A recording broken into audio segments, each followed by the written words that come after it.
Nie Witam na kręć się. kanale Pigeon Poland. Dotarliśmy do wspólnego gołębnika Warmia. Jest z nami pan Mirek. Witam serdecznie.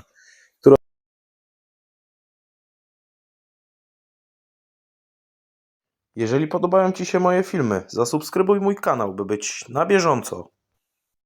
No jak to tutaj mówią niektórzy hodowcy, że hodowla gołębi to nie jest zabawa, tylko pasja, wiele wyrzeczeń, A dokładnie. wiele czasu spędzonego z gołąbkami.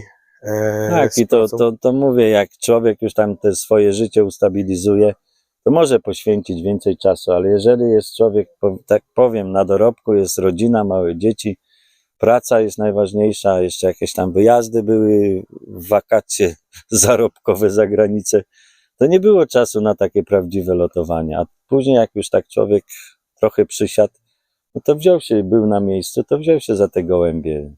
Tam może teraz bym, ale trochę może lepiej leciał, ale namawiają mnie tu koledzy, żebym wrócił. Na razie, dopóki będę się tam prowadził jeszcze TWG, nie wiem czy to rok, czy 2, jak zdrowie pozwoli, namawiają mnie, żebym wrócił do oddziału, ale szczerze powiem, że się boję po takiej przerwie. To nie będzie to, co kiedyś. To trzeba znowu ileś tam czasu, żeby wejść na jakiś tam poziom. Nie? To nie jest takie proste, że kupi się jakieś tam 2 czy 3 bardzo drogie gołębie, się rozchowa jakąś tam rodzinę. To nie powiedziane, że z tych gołębi, ale można. Nie mówię, że ze wszystkich, ale trafiają się takie strzały, nie? Ludziom. Jakieś tutaj porady dla nowych, młodych hodowców, którzy by chcieli wejść w ten sport? Ale gołębiarski czy na WG? No i tutaj gołębiarski. No gołębiarski można, no tak, bo to można na przykład nie brać udziału czy lotowania w oddziale, a można mieć gołębie. Już słyszałem hodowców, że rezygnuje z lotowania w oddziale, on woli dać gdzieś tam na wspólne gołębniki, bo powiem szczerze, że te takie relacje w tych oddziałach czy sekcjach to coraz gorzej się dzieje w tych, nie tylko tam, czy w moim oddziale, czy w całej Polsce się słyszy, że te gołębie kiedyś łączyły, ta pasja łączyła, ludzie tam rozmawiali, teraz każdy patrzy jeden na drugiego jak na jakieś. A młodym hodowcem, daj Bóg, żeby jeszcze tacy byli, bo ten nasz sport się starzeje. Kiedyś żeśmy się tak trochę podśmiewali z zachodu, że te Niemcy to same dziadki lotują. U nas też już bardzo jest mało hodowców w Polsce, nie? Że się interesują. Tam jeszcze wiem po swoim synie, że jakby mniejszy to się interesował, a teraz jak już jest dorosły, to ma inne hobby. Także No niestety takie. to musi być taki, coś się obudzi w tym małym człowieku czy młodym hodowcu, że jeżeli ma pasję taką, to nie ma co bronić. Ważne, przecież to jest bardzo dobry sport gołębiarski, tak? To hobbystycznie to można sobie chować, ale tutaj tylko, że już się robi coraz droższy ten sport, nie? A odnośnie środków, jakieś elektrolity, jakieś odżywki, witaminy. No, bez tego nic, to nie ma istnienia. Muszą być elektrolyty, karmy bardzo dobre. No i no, trochę doświadczenia też trzeba, bo tutaj na przykład na TWG to ja nie kupuję na przykład jakiegoś probiotyku czy elektrolitu, no jakieś tam 100 gram, 200 gram czy 250. Tutaj idzie w litrach, tak? Po 5 litrów zakwaszacze, probiotyki, gryty, to wszystko to jest ilość, ale to musi być stosowane. No i są jeszcze tam takie swoje kruczki, o których no nie mogę aż tak zdradzić, ale to myślę, że to wszyscy to samo stosują, tylko może pod inną nazwą. Ja tam trochę na ziołach lecę, może nie aż tak trochę, ale dużo, ale jak już coś się dzieje, to niestety to musi iść i antybiotyk i trzeba ratować, tak? Tak samo i w normalnych gołębnikach, nie? Tutaj jest ten problem, że na przykład no, jest 100 drużyn i każdy gołębnik ma jakąś tam swoją florę bakteryjną, nie? I tutaj jak te wszystkie gołębie przyjdą, a człowiek tam coś nie zauważy, jak tutaj się zmutuje taki rotowirus, to może być bida, nie? To tylko tyle mogę powiedzieć. I to ja jestem świadomy, to trzeba by mieć czujne oko, chodzić, obserwować nie raz dziennie, tylko z 10 razy dziennie trzeba przejść i rzucić okiem, co się dzieje. Nie? Czyli jednym słowem, sama natura tutaj może nie wystarczyć. Nie, to ja mogę tak powiedzieć, że tak, ja tylko na ziółkach. Nie, to trzeba i zaszczepić i tak dalej, ale to jest młody organizm. One jak już się odpornią, bo tam, mówię, jak dziecko pójdzie do przedszkola, niby zdrowy, tak, jeden ma katar i pół przedszkola już za chwilę choruje, tak. To tak samo tutaj, jak jeden ma jest nosicielem, ma chorobę, no to moment, jeżeli się tam zapobiegawczo coś nie poda, no to moment bo to jest zaraźliwe. Nie wszystkie, mówię, choroby, ale są takie, że później trzeba leczyć je antybiotykami. Nie? Mhm. No to nie wiem, czy pokażemy jeszcze, jak w środku wygląda tutaj gołębnik. A tam w środku to nie ma rewelacji, możemy pokazać, ale... To może oprowadzimy tutaj widzów. I tutaj jest ta Elka, tak? Tutaj jest ten Tak, łącznik. to jest ta druga część. No to początki były tego gołębnika, bo jak zaczynałem, to było tylko tu ta Elka, nie? No i tych gołębi było coraz więcej, no to trzeba dobudować. Ja 3 lata co roku musiałem ileś tam dobudować, nie? Teraz tam i to wszystko własnymi rękoma, żadnych jakichś tam konkretnych już gotowych gołębników, segmentów nie kupowałem, nie? To jeszcze nie jest tak do końca wszystko posprzątane. Jest, z grubsza jest, tylko uważaj na głowę. Poświecimy światło. To jest taki mój kantorek, jak tutaj mieszam. Pokazuj. O, tutaj nasze było studio filmowe. Jak gołębie szły na licytację, to tutaj żeśmy zdjęcia obrabiali. No i tu mam kilka takich boksów, co...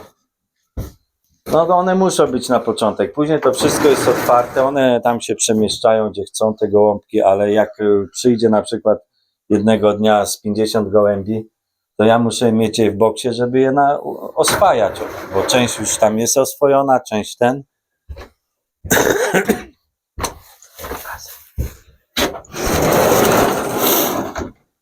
No tu jest, to później jest praktycznie wszystko otwarte. No posprzątane jest, to później bliżej wiosny to będzie wypalane, dezynfekcja z 2 razy. O, tu jest jesteśmy już w tym dużym gołębniku, czy długim, i on ma 12,5 metra na 4,20 w środku, nie? No i to są to jest ich siedzenia, no to tak praktycznie w każdym gołębniku musi być, żeby ten gołąbek spoczynek miał. No i tak to wygląda na tą chwilę. Światełko, obserwacje, chodzimy, sprzątamy. Trochę siedzimy, obserwujemy. No i mówię tak.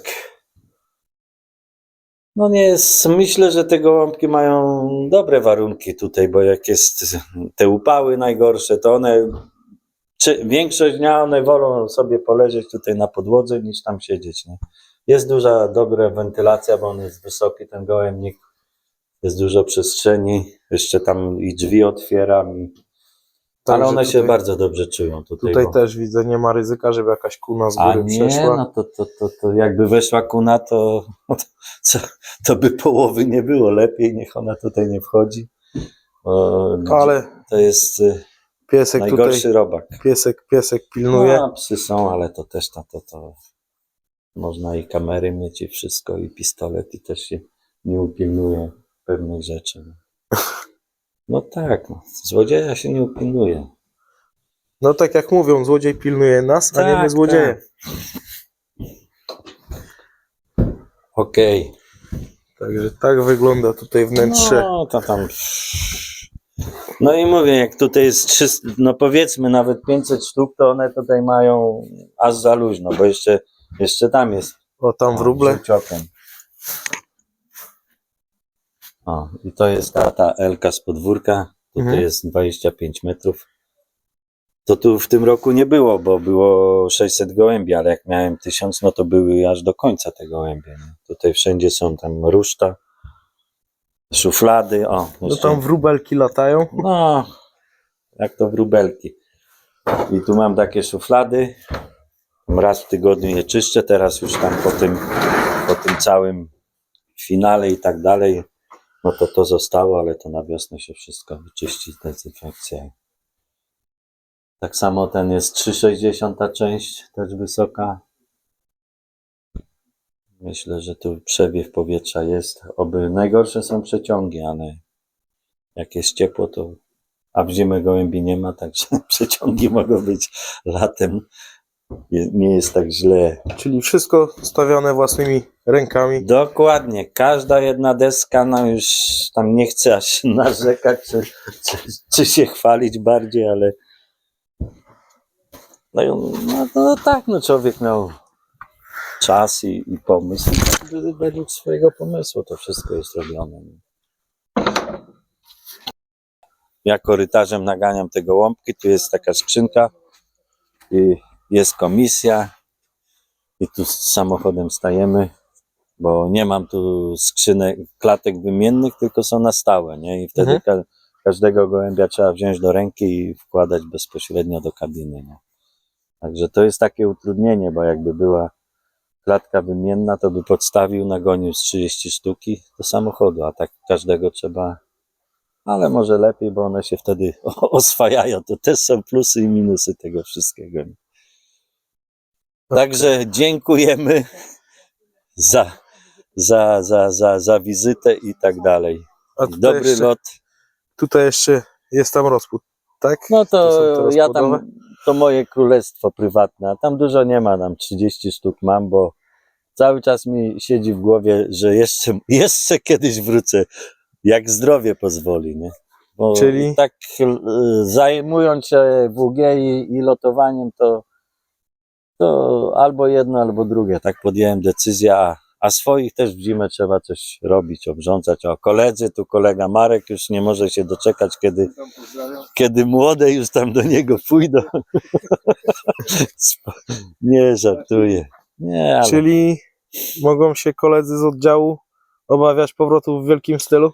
Nie, w wielkim stylu to już mówiłem, że nie. To właśnie ja się boję, bo ja już tak od 2 lat myślę. W tym roku tak planowałem, może młodymi, ale nie obiecuję, ale jak czas pozwoli, to może. Uchowam, ale czy będę lotował, to nie wiem. Ale nie więcej jak tam 30 sztuk do 40 maksymalnie, żeby mniejsze straty były. Mniej się uchowa. To dziękujemy bardzo. Dziękuję tutaj bardzo, pozdrawiam i zapraszam. Pozdrawiamy. Dziękuję widzowie, że jesteście. Pozdrawiam Was, Pigon Poland. Trzymajcie się, cześć.